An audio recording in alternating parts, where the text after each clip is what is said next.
Wendy Alexander, followed by Ian McKee. Thank you, Deputy Presiding Officer.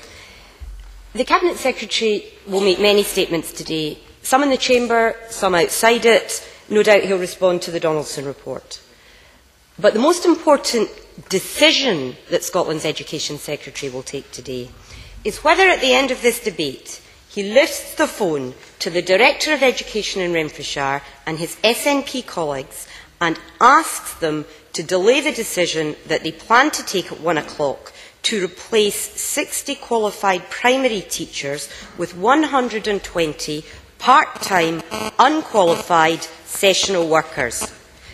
Because from August, these non-teachers will supervise 10% of the schooling of all children in Renfrewshire primary schools. Now, whether he makes that call or whether he simply sits on his hands will be a defining decision, not simply just for his tenure as Education Minister, but for all Scotland's parents and pupils in the years to come. Because the issue at stake goes beyond party. All parts of this chamber should unite in calling on the Cabinet Secretary to make that call and urge delay. Let me explain to the Minister why I think he must make that call.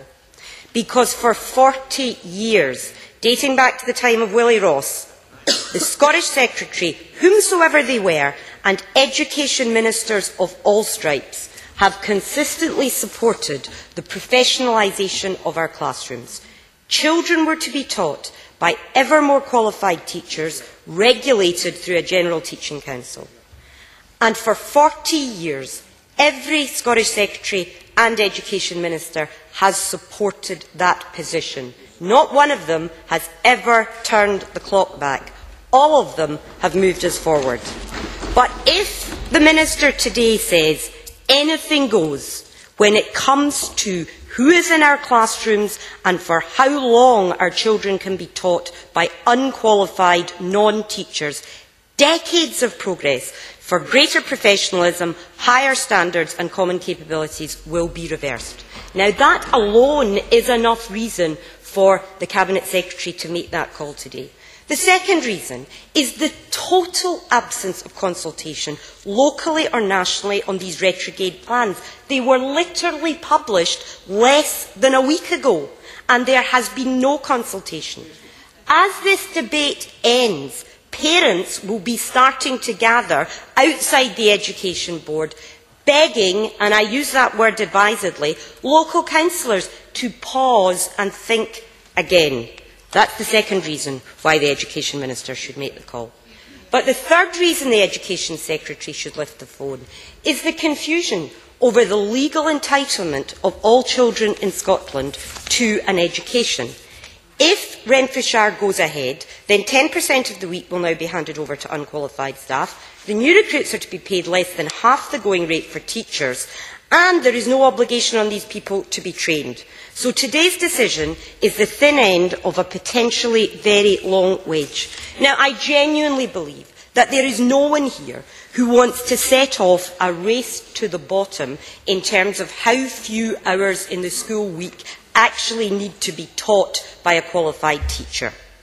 But once the dam is broken, anything could go in terms of part-time teachers, classroom assistants, and the tragedy is that the law as it currently stands has no bottom line in terms of how much of the school week has to be taught by a qualified teacher. Now, this is a frightening loophole in the law, and it's been exposed by the plans in Renfrewshire. The Cabinet Secretary should commit today to fixing that loophole and affirm that there will be no de-skilling of schools on his watch. I say to the Cabinet Secretary in all sincerity, yes. Constance. I thank Ms Alexander for that. The member will be well aware that the teaching agreement in 2001 commits teachers to work on a 35-hour week.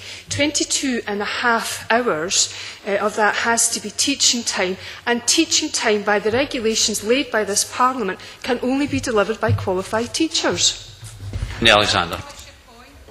The issue is that there is no obligation for children for most of their school week to be taught by teachers. That, in my view, is an issue for this Parliament that we need to pause and reflect upon and decide on a national basis as to what is the bottom line. And the very point I was about to make is that Mike Russell, when he was the chair of the Education Committee in this place, very ably would have urged that pause on any position, any individual occupying his position. I'll take the. I thank you for your promotion. I have never chaired the Education Committee in this Parliament.